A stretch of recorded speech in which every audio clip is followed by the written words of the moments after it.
Hey, how's it going, everybody? It is streaming Saturday, and I have two brand new streamers for you. One from Paramount Plus, one from HBO Max. The first one we're going to start with is from Paramount Plus. It is called Apartment 7A, directed by Natalie Erica James, starring Julie Gardner as Terry Gennaro, Diane West as Minnie Castervet, Kevin McNally as Roman Castervet, and Jim Sturgis as Alan Marchin. A prequel to Rosemary's Baby. There's a struggling young dancer finds herself in trouble, and an elderly couple agrees to help her get her back on her feet when all the chaos starts for her. This movie is just straight from Rosemary's Baby. You feel like you're back into the 70s. This movie is very good. Definitely reminds you of a horror movie from the 1960s, 70s, where it's like a normal movie, and all of a sudden the spooky things start happening, and you see this monster during one scene that's full of diamonds and crazy stuff. You see the devil, and then it all throws it into a tailwind of a movie where you're just trying to figure out what happened. Then, bam, all of a sudden it's over. And when it comes to an over, I mean, it is a great ending here. Everyone involved in this movie did a great job. From the very look of the movie, it looks like it's from before Rosemary Baby, which is perfect. The feel of the whole movie feels like it's in an older time. Like I said, it feels like an old school drama.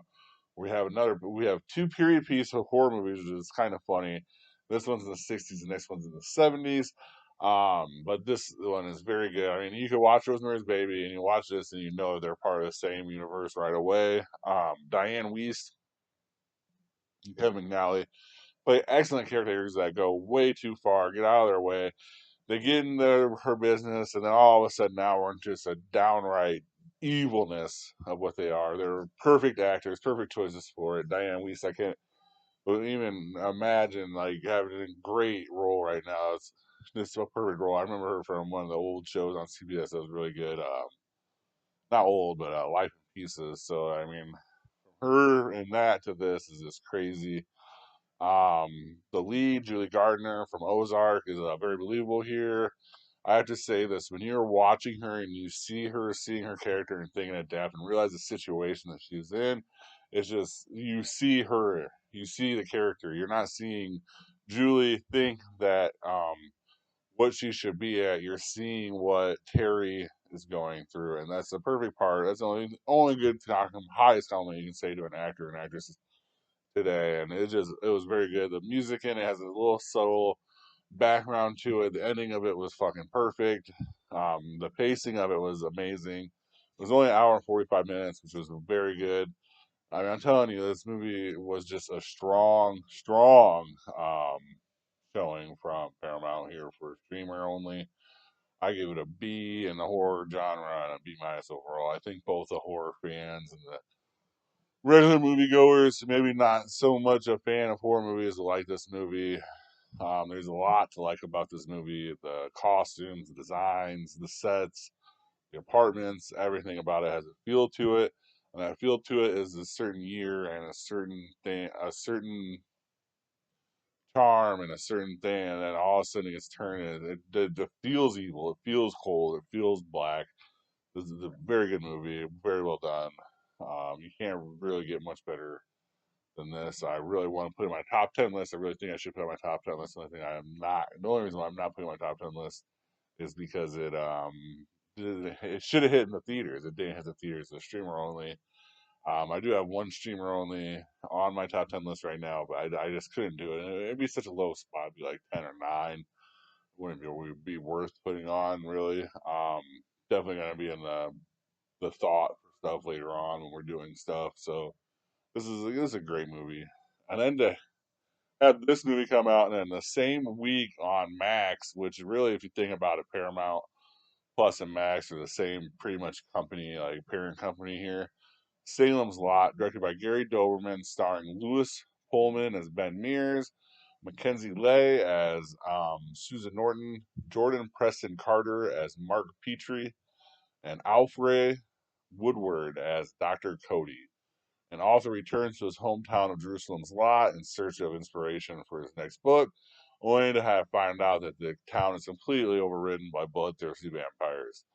This movie was great. It went through developmental hell though. Anyone who's been kind of following this movie or know what's going on with this movie realizes that this movie was supposed to probably come out about 3 years ago, but through the strike, through this like not knowing what to do with it, they couldn't pick up a distributor. A lot of people were saying this movie was just gonna go out and die. So I really didn't have like a huge like get up to do about this movie. But then all of a sudden I watched it. It was really good. Um, I just say is like both these movies come out in the same week are kind of weird because they both feel like they're out of a different generation. Yet they work perfectly in this time. This one's more of a slow burner. It's at about 2 hours, and I mean that's about as long as you need for a movie. You definitely think of old school vampire movies. You definitely think of Stephen King. You definitely think of all the old things from the late '70s, early '80s with Stephen King from this movie. It was very good. It had a like I said, it was a little bit of a slow burner, but it was worth the wait. It got a nice grand finale, a fireworks show at the drive-in at the end. The kid Jordan Preston Carter was very good in it. He's very believable. I like the one scene he was in where the one kid wants to come into the house and he kind of realizes that's not the best idea to let this kid in, and he gets brainwashed a little bit. And I like how he's like telling the adults and stuff like this and confirming for the adults and stuff. Usually we get the kids and they're unreliable. The adults don't really believe them, but the priest and the other people immediately kind of believe this kid. And the priest scene's kind of hilarious because he's like, you could probably talk to a younger priest, you could probably talk to a different priest, and they probably wouldn't give you the same deal. And he gives you the whole thing. He's like, I'm gonna believe you, and it kind of just goes for the movie. It's very good. Big shout out for both these movies. I mean, can I have to like just start October with two good movies is good. But considering that the movies that we are gonna go see in theaters are sequels, so Smile 2, Terrifier 3 is a sequel in a trilogy.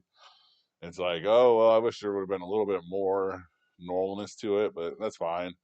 Um, Even I was thinking about it, even though Joker and Venom are not exactly horror movies, they're still like bad guy. They're still darker themed, so it kind of goes with the month. Uh, I mean, there's a lot of movies coming out this month for the streamers. This is a great start.